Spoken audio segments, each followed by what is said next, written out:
মধ্যযুগে প্রস্রাব দিয়ে পরিষ্কার করা হতো দাঁত।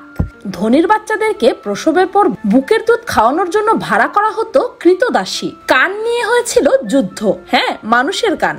মমি থেকে তৈরি হতো রং। বেগুনি রং গরিবরা পড়লে তাদেরকে দেওয়া হতো মৃত্যুদণ্ড।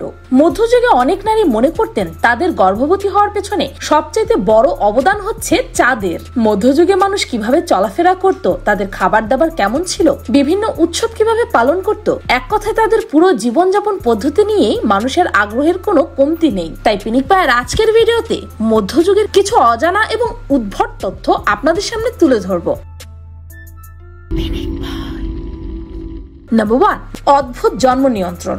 মধ্যযুগে বেশ ভালো রকমের অন্ধবিশ্বাস ছিল সবার ভেতরে। বিশেষ করে ব্যাপারটা ওষুধ নিয়ে হলে তো কথাই নেই। চিকিৎসার নানা রকম ধরন ছিল তখন, আর তারই একটা অংশ হিসেবে সে সময় নারীদের অযাচিত গর্ভধারণ থেকে দূরে থাকতে যৌন মিলন করার আগেই ঘরের বাইরে গিয়ে কোনো নেকড়ের মূত্র ত্যাগ করার স্থানের উপর মূত্র ত্যাগ করতে হতো, কিংবা ঘুরে আসতে হতো কোনো গর্ভবতী নেকড়ের মূত্র ত্যাগের স্থান থেকে। শুধু কি তাই, গ্রিনল্যান্ডে মনে করা হতো একজন নারীর গর্ভবতী হওয়ার পেছনে সবচাইতে বড় অবদান হচ্ছে চাঁদের। আর এই গর্ভধারণ এড়াতে চাঁদকে এড়িয়ে চলতো নারীরা। তারা চাঁদের দিকে তাকাতেও ভয় পেত, এমনকি ঘুমাতে যাওয়ার আগে নিজেদের পেটে থুতু লাগিয়ে নিত তারা, যাতে করে ঘুমের মধ্যেও চাঁদ কোনো ধরনের ঝামেলা করে ফেলতে না পারে। ভাবতে পারছেন?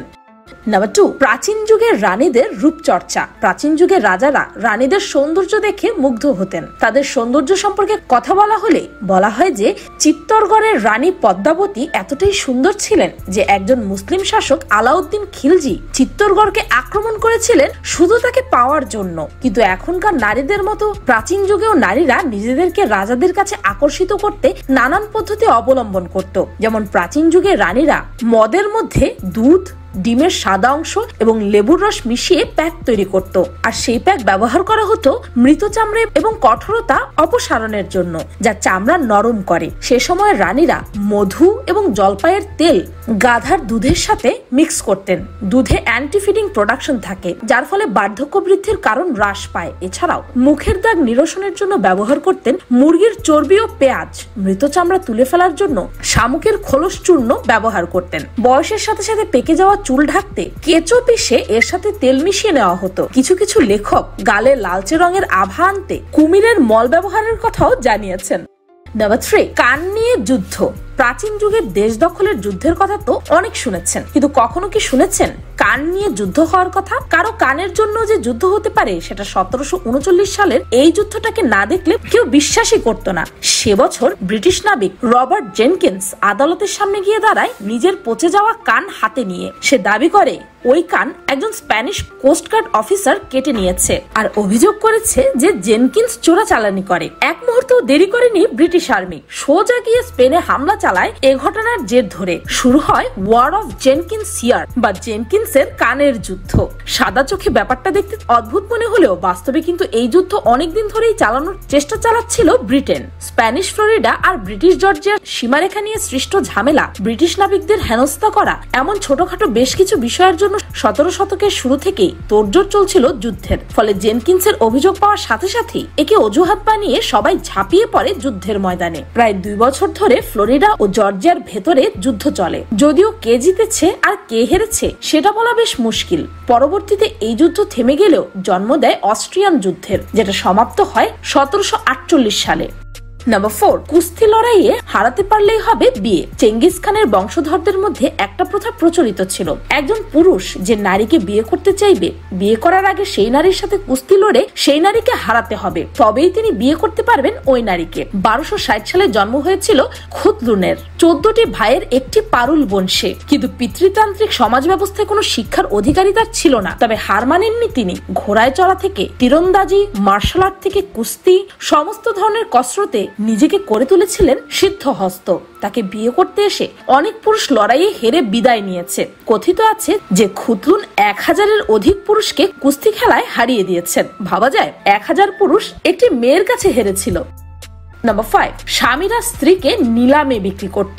বিবাহ বিচ্ছেদ প্রচলন হওয়ার অনেক আগে ইংল্যান্ডে মধ্যযুগ ও রানী ভিক্টোরিয়ান যুগে স্ত্রীকে নিলামের মাধ্যমে বিক্রি করা বেশ জনপ্রিয় ছিল। অনেকে মনে করেন এই প্রথার উৎস অ্যাংলো স্যাক্সন সময়কাল থেকে, তবে এটি 17 শতক থেকে 19 শতক পর্যন্ত ভীষণ প্রচলিত বিষয় ছিল। এমনকি বিংশ শতাব্দীতে এসেও স্ত্রী বিক্রির ঘটনা ঘটেছে। যে স্বামী তার স্ত্রীকে নিলামে তুলত তাকে প্রথমে স্ত্রীকে পণ্য হিসেবে নথিভুক্ত করাতে হতো, তারপর সেই নারীকে একটি জনসভার মাঝে কোমরে দড়ি বেঁধে নিয়ে যাওয়া হতো। এই নিলামগুলো সাধারণত সরাইখানা, মেলা বা বাজারের মতো জনবহুল স্থানে করা হতো। কিছু পুরুষ তাদের স্ত্রীদের গলায় দড়ি দিয়ে বেঁধে আনতো। এই যেন ছিল পশুকে বাজারে বিক্রি করার মতো ব্যাপার। নিলামে তোলার আগে ঢোল পিটিয়ে ঘোষণা করা হতো। এই নিলামের প্রধান কারণ ছিল স্বামীর সাথে স্ত্রীর প্রতারণা, অর্থাৎ অন্য পুরুষের সাথে পরকীয়া। এছাড়াও দাম্পত্য জীবনের টানাপোড়েন ও সংসারের অশান্তির হাত থেকে মুক্তি পেতে চাইতো অনেকে, আর তাই কিছু নারী নিজেরাই নিজেদের বিক্রির ব্যাপারে মত দিত। তবে কিছু ব্যতিক্রম ঘটনাও রয়েছে। অনেক স্ত্রী নিজের অর্থ দিয়ে নিজেকে মুক্তও করতেন। 1822 সালে ইংল্যান্ডের প্লাইমাউথের এক নারী নিজেই নিজেকে বিক্রির ব্যবস্থা করেছিলেন এবং সেই নিলামে 3 পাউন্ডের বিনিময়ে তার স্বামীর থেকে নিজেকে কিনে মুক্তিও দেন। নাম্বার 6, রাজার মল পরিষ্কারের বিশেষ লোক। মধ্যযুগে অদ্ভুত কিছু চাকরির ব্যবস্থা ছিল। তার মধ্যে একটি ছিল রাজার মল পরিষ্কারের লোকের চাকরি বা গ্রুম অফ স্টুলের চাকরি। মধ্যযুগে ইংরেজ রাজার সভাসদদের মাঝে তার সবচেয়ে বেশি কাছের লোক থাকতেন এই গ্রুম অফ স্টুল। তার কাজ ছিল রাজার হাত পা ধুইয়ে দেওয়া এবং সেই সাথে প্রকৃতির বড় ডাকে সাড়া দেওয়ার পর তার পশ্চাৎ দেশ পরিষ্কার করে দেওয়া। রাজার এত কাছে আসার কারণে রাজা তাকে এতটা বিশ্বাস করতেন। রাজ্যের নানা গোপনীয় কথাবার্তাও শেয়ার করতেন তার সাথে। বর্তমান দুনিয়ায় কাজটি যতই অদ্ভুত এবং অপমানজনক মনে হোক না কেন, তখনকার দিনে কিন্তু একজন গ্রুম অফ স্টুলকে বেশ সম্মানের চোখে দেখা হতো।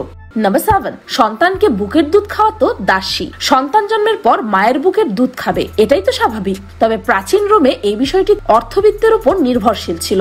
ধনী নারীরা সাধারণত জন্মের পর নিজের সন্তানকে বুকের দুধ খাওয়াতে চাইতেন না, বরঞ্চ তারা বিষয়টিকে ছেড়ে দিতেন একজন ধাত্রীর ওপর। সাধারণত একজন কৃতদাসী কিংবা ভাড়ায় কাজ করা স্বাধীন নারীরাই চুক্তিভিত্তিক এই কাজটি করে থাকতেন। গ্রিক চিকিৎসক সোরানাস 2য় শতকে গাইনোকোলজির ওপর বেশ জনপ্রিয় একটি বই লিখেছিলেন। সেখানে তিনি ধাত্রী নিয়োগের বিষয়টিকে সমর্থন জানিয়েছিলেন এই যুক্তিতে যে সন্তান জন্মের সময় একজন মাকে বেশ শারীরিক ধকলের মধ্যে দিয়ে যেতে হয়, তাই জন্মের পরপর একজন শিশুকে অন্য কারো বুকের দুধ পান করতে দেওয়া যেতেই পারে। তবে সেই সাথে তিনি এটাও পরামর্শ দিয়েছিলেন যে সেই সন্তানকে যেন 6 মাস বয়স থেকে বিভিন্ন শক্ত খাবার যেমন ওয়াইনে ভেজানো পাউরুটি খাওয়ানো শুরু করে দেওয়া হয়। ভাবতে পারছেন, বাচ্চাকে ওয়াইন খাওয়ানো। নাম্বার 8, বমি করার ঐতিহ্য। ঐতিহাসিক বিভিন্ন লেখালেখি থেকে জানা যায় মধ্যযুগে ধনীদের ভোজসভাগুলো জাঁকজমকভাবে পালন করা হতো। সেই সাথে খাদ্যের প্রাচুর্য তো ছিলই। রোমান দার্শনিক সেনেকার মতে সেসব ভুরিভোজগুলোতে মানুষেরা একেবারে পেট ভরে খেত। যতক্ষণ না খেতে খেতে অস্বস্তি হয়ে বমি হচ্ছে ততক্ষণ অব্দি তারা খেতেই থাকতো। তারপর বমি করে নিজেদের হালকা করে আবারও খেতে বসে যেত তারা। এটাই ছিল তাদের ঐতিহ্য। তবে বমি করতে কষ্ট করে বাথরুম পর্যন্ত যেত না তারা। টেবিলের পাশেই এর জন্য পাত্র রাখা থাকতো। সেখানেই বমির কাজটুকু সেরে আবারও খাওয়া শুরু করতো তারা, যেন কিছুই হয়নি। একবার ভাবুন তো, আপনি খাবার খাচ্ছেন আর আপনার পাশে কেউ বমি করছে, তারপর আবার সেই ব্যক্তি খেতে বসেছে আপনারই সাথে। কেমন লাগবে তখন আপনার? ইয়াক। নাম্বার 9, মধ্যযুগের রহস্যময় ছবি। হয়তো এই ছবিটি দেখে অনেকেই বুঝতে পারছেন না এখানে কি বোঝানো হয়েছে। ছবিটি বোঝার আগে আপনাদের বলে দেই গিনি কৃমি সম্পর্কে। ড্রাকানকিউলাস মেরিনেন্সিস গিনি কৃমি দ্বারা সৃষ্ট এমন একটি রোগ যেটি হলে এই কৃমিগুলো ত্বক ভেদ করে বেরিয়ে আসে। গিনি কৃমির ফলে শরীরের বিভিন্ন অংশে ঘা দেখা দেয়। অত্যন্ত বেদনাদায়ক গ্রীষ্মমণ্ডলীয় এই রোগ মানুষকে সীমাহীন দুর্বল করে দেয়। 1986 সালের পর টানা 2 দশক ধরে বিশ্বের 21টি দেশে প্রতি বছর প্রায় 35 লাখ মানুষ এই রোগে আক্রান্ত হয়েছিল। কৃমিগুলো সাইজে প্রায় 600 থেকে 800 মিলিমিটার পর্যন্ত লম্বা হয়। দূষিত পানি পান করার ফলে এই রোগটি সাধারণত হয়ে থাকে। যদিও ধারণা করা হয় প্রাচীন ইজিপ্টের সময় থেকে এই রোগটি মানুষের হয়ে আসছে, তবে এই রোগ প্রথম হয়েছিল 1870 সালে। কিন্তু 14 দশকের মধ্যযুগীয় ফ্রান্স তীর্থযাত্রীর এই ছবিটি দেখুন, যার পায়ে দেখা যাচ্ছে প্রায় 3 ফিট লম্বা গিনিকিট। কিন্তু এটি কিভাবে সম্ভব? তাহলে কি মধ্যযুগের মানুষ গিনিকিট সম্পর্কে আগেই জানতো? যদিও ইটালিয়ান গবেষকরা তাই মনে করছেন। এর রহস্য উদ্ঘাটনের কাজ এখনো করছেন গবেষকরা। নাম্বার 10, বেগুনি রঙের কাপড় পরলেই দেওয়া হতো মৃত্যুদণ্ড। লাল ও নীল রং মেশালে হয় বেগুনি। এই রঙের প্রতি নারীদের একটু দুর্বলতাও আছে, তবে এই বেগুনি রঙের কাপড় পরা নিষিদ্ধ ছিল প্রাচীন রোমে। একেবারে আইন করে সাধারণ মানুষকে এই রঙের কাপড় পরা থেকে বিরত রাখা হয়েছিল। আইন ভঙ্গ করলে সাধারণ মানুষকে কঠিন শাস্তির মুখেও পড়তে হতো সে সময়। রোমানরা বেগুনি রঙকে মনে করতেন আভিজাত্যের প্রতীক, এমনকি এই রঙের দাম তখন স্বর্ণের চেয়েও বেশি ছিল, যে কারণে বেগুনি রং শুধু সম্রাটদের পোশাকেই শোভা পেত। সাধারণ এবং নিম্ন শ্রেণীর মানুষের জন্য এই রং কাপড়ে ব্যবহার করা ছিল সম্পূর্ণ নিষিদ্ধ। এমনকি এই আইন অমান্য করলে মৃত্যুদণ্ড পর্যন্ত দেওয়া হতো। তবে 1204 সালে কনস্টান্টিনোপলকে বরখাস্ত করার সঙ্গে সঙ্গে টাইরিয়ান বেগুনি রঙের উপর নিষেধাজ্ঞারও অবসান ঘটে। নাম্বার 11, টাকার বিনিময়ে কুৎসা রটানো। শুনতে অদ্ভুত মনে হলেও এটা সত্যি যে কুৎসা রটানো আগেরকার দিনের একটি পেশা ছিল।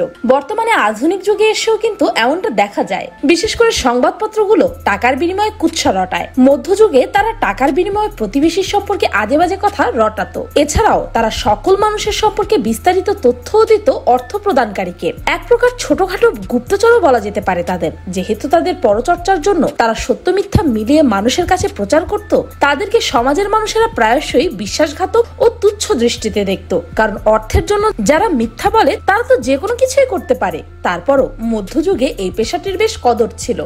নাম্বার 12, চোর ধরার জন্য বানর। মিশরের সঙ্গে জড়িয়ে আছে মানব সভ্যতার প্রাচীন ইতিহাস। এদের পিরামিড, মমি, ফারাও ও রহস্যময় দেবদেবীর মন্দিরের অসংখ্য কাহিনী জড়িয়ে রয়েছে ইতিহাসের সঙ্গে। মিশরীয়দের অন্য সবকিছুর মতোই অদ্ভুত ছিল বিচার ব্যবস্থাও। বর্তমান বিশ্বে অপরাধীদের ধরতে ডগ স্কোয়াডের ব্যবহার অনেক বেশি। সব দেশেই পুলিশ এবং সেনাবাহিনীর কাছে প্রশিক্ষিত কুকুর রয়েছে। এদের কাজ হচ্ছে গন্ধ শুকিয়ে অপরাধী ও অবৈধ জিনিস খুঁজে বের করা। এই কুকুরগুলো খুবই ধূর্ত, সাহসী ও বুদ্ধিমান। এদের যেভাবে প্রশিক্ষণ দেওয়া হয় সেটা তারা অনুসরণ করতে সক্ষম। তবে বিংশ শতাব্দীতেই নয়, এটি 4000 বছর আগে মিশরেও প্রচলিত ছিল। প্রাচীন মিশরের পুলিশ প্রশিক্ষিত বানর দিয়ে চোর ধরত। অপরাধীদের শনাক্ত করতেও ব্যবহার করা হতো বানর, কারণ বানর দ্রুত দৌড়ে ও লাফিয়ে চোরকে ধরে ফেলতো। চোর পালিয়ে গেলেও বানর মনে রাখতে পারত চোরের চেহারাটা, আর এভাবেই খুব সহজেই তারা চোর ধরে ফেলতো। নাম্বার 13, মমি থেকে তৈরি করা হতো রং। 16শ শতক থেকে 17 শতকের ভেতরকার সময়টা মামিয়া বা মমিদের দেহাবশেষের ধুলো ছিল সর্বরোগের ঔষধ। মামিয়া বলতে বোঝায় টার বা বিটুমিনকে। ক্ষত সারানো থেকে শুরু করে পিলের ব্যথা সারানো সবই দিয়েছিল এর ব্যবহার। ভিক্টোরিয়ান যুগে মামিয়াকে অ্যালকোহল বা চকলেটের সঙ্গে মিশিয়ে ওষুধ হিসেবে খাওয়া হতো। কিন্তু কেন? কারণ আর কিছুই নয়, তাদের রং ডেড সি অর্থাৎ মৃত সাগর থেকে প্রাপ্ত বিটুমিন হাজার বছর ধরে ব্যবহৃত হয়ে আসছিল ওষুধ শাস্ত্রে। এই বিটুমিনের কারণে কিছু কিছু মমি বেশি কালো বলে মনে করা হতো ইউরোপে। তারপর একসময় তাদের ব্যবহার দেখা গেল ছবি আঁকার কাজেও। তৈরি হলো নতুন এক রং। গাছের বাকল থেকে বেরোনো গন্ধ রস ও সাদা পিচের সঙ্গে মমের গুঁড়ো মিশিয়ে তৈরি করা হতো মমি ব্রাউন নামের নতুন এক রং। 16 ও 17 শতকে তুমুল জনপ্রিয় হয়ে ওঠে এই রংটি। মমিদের শরীরে এমন কিছু ছিল যার ফলে এমন মনকাড়া অভিজাত একটি রং তৈরি হলো। 19 শতকের শেষ দিক থেকে এর ব্যবহার কমে যেতে থাকে। 1915 সালের পর ব্যবহার উল্লেখযোগ্য মাত্রায় কমে যায়। এর বড় কারণ হচ্ছে মমির সরবরাহ কমে যাওয়া। নাম্বার 14, মূত্র দিয়ে দাঁত পরিষ্কার। প্রকৃতির ছোট ডাকে সাড়া দিয়ে আমরা সকলেই স্বস্তির নিঃশ্বাস ফেলি, কিন্তু জানেন কি এই মাত্র যে জিনিসটি শরীর থেকে বের হয়ে গেল তারও অনেক মূল্য ছিল এককালে। প্রাচীনকালে প্রস্রাব বা মূত্রের কদর ছিল গোটা রোমান সাম্রাজ্য জুড়ে। চামড়া পাকা করা, কাপড় চোপড় ধোয়া কিংবা গাছের সার হিসেবে সব দিকেই ছিল মূত্রের জয় জয়কার। প্রাচীন রোমে মূত্রের সবচেয়ে অদ্ভুত ব্যবহার ছিল মাউথওয়াশ হিসেবে। তারা নিজেদের দাঁত পরিষ্কার করতে নিয়মিত এটি ব্যবহার করত, কারণ মূত্রে থাকা অ্যামিনো বেশ চমৎকার এক পরিষ্কারক। বিভিন্ন দাগ সহজেই এর সাহায্যে তুলে ফেলা সম্ভব। এজন্যই দাঁত পরিষ্কার কিংবা কাপড় পরিষ্কারে মূত্রের ব্যবহার বেশ জনপ্রিয়তা পেয়েছিল। প্রস্রাবে অনেক দুর্গন্ধ থাকার পরেও রোমানরা এই পদ্ধতি ব্যবহার করে গেছে বছরের পর বছর। ধনী রোমানরা পর্তুগিজদের মূত্র কিনে আনতো। সে সময় রোমান সাম্রাজ্যের মানুষজন মনে করত পর্তুগিজদের মূত্রের মান ভালো, আর এগুলো আরো বেশি ভালো কাজ করে। প্রতি 12 বছরে এক যুগ, যুগে যুগে আমাদের এই পৃথিবী বিবর্তিত হয়ে আজকের এই পর্যায়ে পৌঁছেছে। তবে মধ্যযুগ এবং তার পূর্ববর্তী যুগগুলোকে অন্ধকার যুগ বলে খ্যাত করা হয়। সেই সময়কার বর্বরতার ইতিহাস পাওয়া গেছে অনেক বই পুস্তকেও, কিন্তু আজ সেই যুগ আর নেই। এখন মানুষ নিজের অধিকার নিয়ে স্বাধীনভাবে বাঁচতে চায়, কিন্তু এখনো কি সেই বর্বরতা কমেছে? মানুষ কি এখন আসলেই স্বাধীন হয়েছে? প্রশ্ন রইল আপনাদের কাছে। এ বিষয়ে আপনাদের মতামত কমেন্টে জানাতে ভুলবেন না যেন। আর ভিডিওটি ভালো লাগলে একটি লাইক করে আপনার ফ্রেন্ডস এন্ড ফ্যামিলির সাথে শেয়ার করে দিতে পারেন। আমি ফাল্গুনী, আজকের মতো পর্যন্তই। দেখা হচ্ছে পরের ভিডিওতে।